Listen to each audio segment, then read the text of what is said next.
हाय नमस्ते दोस्तों। हम लोग इस वक्त कोविड की दूसरी वेव से जूझ रहे हैं। तकरीबन रोज़ काफ़ी सारे फ़ोन्स आते हैं रिगार्डिंग बेड की अवेलेबिलिटी, रेमडेसिविर की अवेलेबिलिटी, सीटी स्कैन कहाँ कराना है और कौन कौन से सिम्टम्स देखना है। तो मैंने सोचा क्यों ना क्विकली एक छोटा सा वीडियो बना के शायद आपको पोस्ट करूं जिससे आपको मदद मिले। 4 या 5 चीज़ें इंपॉर्टेंट हैं। हम पहली वेव को देखें और इस वेव को देखें तो कुछ थोड़े से चेंजेस आए हैं। पहली वेव के अंदर अक्सर ये बोला जाता था कि हाई रिस्क ग्रुप 60 साल से ज़्यादा लोग हैं या ऐसे लोग हैं जो कोमॉर्बिड हैं, पर इस वक्त जो नई वेव है उसके अंदर ना सिर्फ बुजुर्ग लोग पर यंग एडल्ट्स भी काफ़ी इफ़ेक्ट हो रहे हैं। तो कुछ इंपॉर्टेंट चीज़ ध्यान रखने जैसी हैं। एक, यदि इस वक्त जब कोविड की महामारी सेकेंड वेव चल रही है उस वक्त यदि किसी को फीवर आ रहा है या सोर थ्रोट है या खांसी है या इवन डायरिया है तो इसको लाइटली ना लें। ये शायद कोविड होने के इनिशियल साइंस हो सकते हैं। तो 3 टेस्ट किए जा सकते हैं, एक रैपिड एंटीजन टेस्ट, एक HRCT या आप जिसको बोलते हैं RT-PCR टेस्ट।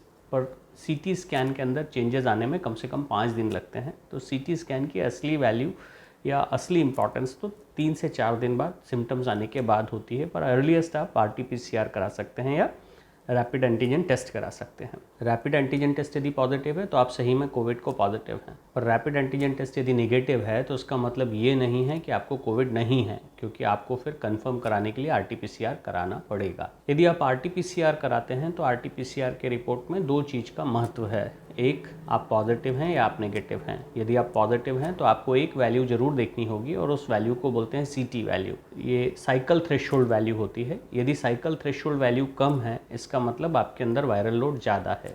तो क्या कट ऑफ माना जाए जिससे ये बताया जा सकता है कि ये डिज़ीज़ माइल्ड या बहुत कम है। ऐसा बोला जाता है कि CT वैल्यू 24, CT 24 या उससे ज़्यादा है तो आप थोड़ा सा रिलैक्स हो सकते हैं, आप घर के अंदर आइसोलेट हो सकते हैं। पर हाँ, डॉक्टर से कांटेक्ट रखना ज़रूरी है। CT वैल्यू 15 से यदि नीचे है या 15 से 20 के बीच में है तो आप मॉडरेट हैं, और 15 के नीचे है तो शायद आप हाई वायरल लोड के जोन में आते हैं, तो डॉक्टर से तुरंत मिलना चाहिए।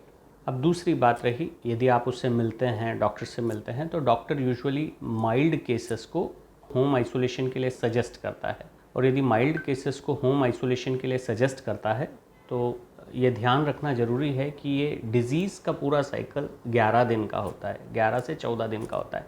पहले 5 दिन के अंदर वायरस काफ़ी तेज़ी से रिप्लिकेट करता है या मल्टीप्लाई करता है, और जब वायरल काफ़ी तेज़ी से मल्टीप्लाई करता है तो आपको फीवर होगा, आपको कॉफ होगा, और इस दरमियान या तो आप एंटीवायरल ड्रग स्टार्ट कर सकते हैं, जैसे फेबिफ्लू डॉक्टर आपको प्रिस्क्राइब कर सकता है, एजिथ्राल जो सरकारी प्रोटोकॉल के हिसाब से एक ड्रग है, आपको लिम्सी या विटामिन C और साथ में विटामिन D3 6000 इंटरनेशनल यूनिट हफ्ते में एक बार 4 हफ्ते तक लेना है। आपको ये याद रखना है कि यदि आपको माइल्ड कोविड है और आपको मिनिमम फीवर है, मैं आपको बता देता हूँ कि मॉडरेट या सीवियर या कौन से ऐसे रिस्क हैं जो आपको तुरंत से ट्रिगर बटन या पैनिक बटन पुश करने के लिए पर्याप्त हैं। एक, यदि आपका ऑक्सीजन सैचुरेशन लेवल 90 से कम आने लग जाए, या दूसरा आपका टेम्परेचर कंटिन्यूस 101 या 102 के बाहर जाना शुरू करे, या ये दोनों हों तो आपको पैनिक बटन तुरंत पुश कर देना चाहिए। इस वक्त आपको हॉस्पिटलाइजेशन की ज़रूरत हो सकती है, पर ये सिर्फ डॉक्टरी सलाह के लिए। दूसरा, काफ़ी सारा इस वक्त मिथ जो चल रहा है वो चल रहा है एक ड्रग जिसका नाम है रेमडेसिविर, कि रेमडेसिविर लेना चाहिए। रेमडेसिविर के बारे में WHO का, गवर्नमेंट ऑफ इंडिया का और काफ़ी सारे लिटरेचर ये बोलते हैं कि रेमडेसिविर कोई रामबाण दवा नहीं है। इससे सिर्फ एक चीज़ हो सकता है और वो भी हो सकता है मॉडरेट टू सीवियर पेशेंट के ऊपर, और ये सिर्फ हॉस्पिटलाइज्ड पेशेंट को दी जानी चाहिए, और ये आपका ड्यूरेशन ऑफ हॉस्पिटल स्टे को कम कर सकता है। इससे ज़्यादा इसका कोई इम्पैक्ट नहीं है।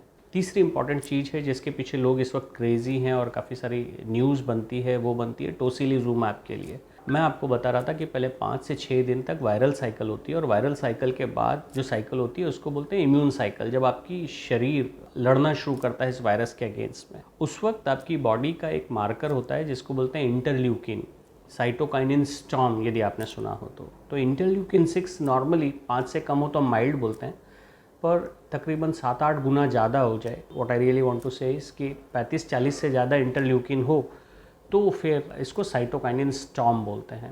प्लीज़ याद रखिएगा कि 5वें-6ठे दिन के अंदर डॉक्टर्स अक्सर आपको प्रिस्क्राइब करते हैं, और वो प्रिस्क्राइब करते हैं एक टेस्ट जिसको बोलते हैं इंटरल्यूकिन 6। इसके अलावा पहले दिन जो आपको टेस्ट करवा लेने चाहिए उसमें से एक है complete blood count, C reactive protein, serum ferritin और D डाइमर। ये 4 टेस्ट आपको करा के रख लेने चाहिए और 5वें 6ठे दिन के बाद आपको HRCT करवाना होगा और वो करवाना होगा 6ठे 7वें दिन के लगभग इंटरल्यूकिन 6 या आप 8वें दिन तक भी जा सकते हैं। कुल मिला के ये कोविड की पूरी साइकिल 11 से 14 दिन की होती है और 11वें दिन के बाद वायरस का संपूर्ण नाश हो जाता है। वो जो पेशेंट है ऑलमोस्ट नॉन इन्फेक्टिव हो जाता है।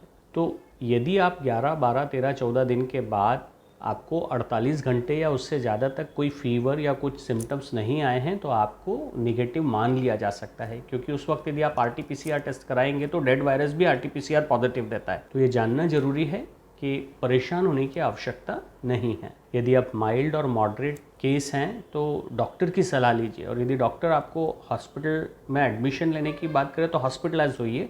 अदरवाइज सरकारी प्रोटोकॉल के अनुसार इन लोगों को किसी भी तरीके की हॉस्पिटलाइजेशन की ज़रूरत नहीं है। हॉस्पिटलाइजेशन की ज़रूरत सिर्फ उन्हीं को है जिनका ऑक्सीजन सैचुरेशन लेवल 90 से कम हो रहा है या 101, 102 से लगातार टेम्परेचर बढ़ रहा है और वो पैरासीटामॉल या 650 मिलीग्राम पैरासीटामॉल खाने के बाद भी कम नहीं हो रहा है। 5वें 7वें दिन के बाद ये डिज़ीज़ मेनली मेंटल स्टेट को रिएक्ट करती है कि आप कितनी अच्छी तरीके से मेंटली उस केस को हैंडल कर रहे हैं। विश्वास मानिए 100 लोगों को यदि कोविड होता है तो उसमें से 85 लोग पूरी तरीके से बाहर आ जाते हैं। ये एक नॉर्मल वायरल डिजीज़ की तरह होता है। इसमें से 85% से ज़्यादा लोग सकुशल वापस आ जाते हैं, घर पे रह के वापस आ जाते हैं, मिनिमम ड्रग से वापस आ जाते हैं। 10% लोग ऐसे होते हैं कि शायद उन्हें ऑक्सीजन की ज़रूरत पड़ सकती है, शायद, I am using the word perhaps, और यदि एक अच्छी डॉक्टरी सलाह यदि ली जाए तो इसकी भी शायद ज़रूरत ना पड़े। तो 3 से 5% लोग ऐसे होते हैं जिनको ऑक्सीजन की रिक्वायरमेंट हो सकती है और क्रिटिकल आउटकम की तरफ जा सकते हैं। तो मेरा आपसे निवेदन है कि रोज़ जो फ़ोन आते हैं कि हमें रेमडेसिविर चाहिए, हमें टोसिलिजुमैब चाहिए, लोग आजकल तो मोनोक्लोनल एंटीबॉडीज़ की रिक्वेस्ट करने लग गए हैं जिसको IgIV बोलते हैं। ये सब रहने दीजिए उन लोगों के लिए जिनको सही में इसकी आवश्यकता है। पैनिक मत होइए, पहले से रेमडेसिविर टोसिलिजुमैब को इकट्ठा करना मत शुरू करिए। खुश रहिए, स्वस्थ रहिए, प्रसन्न रहिए। इस वक्त हम सबको एकजुट होकर कोविड को हराने की ज़रूरत है। इसका मतलब ये है कि सोशल डिस्टेंसिंग या फिज़िकल डिस्टेंसिंग, मास्किंग और सैनिटाइजेशन, बार बार हाथ धोने की आवश्यकता है और रहेगी। कोविड से जंग अभी बाकी है दोस्त। Take your time, be safe, keep happy और आसपास पॉजिटिविटी फैलाते रहिए। Thank you.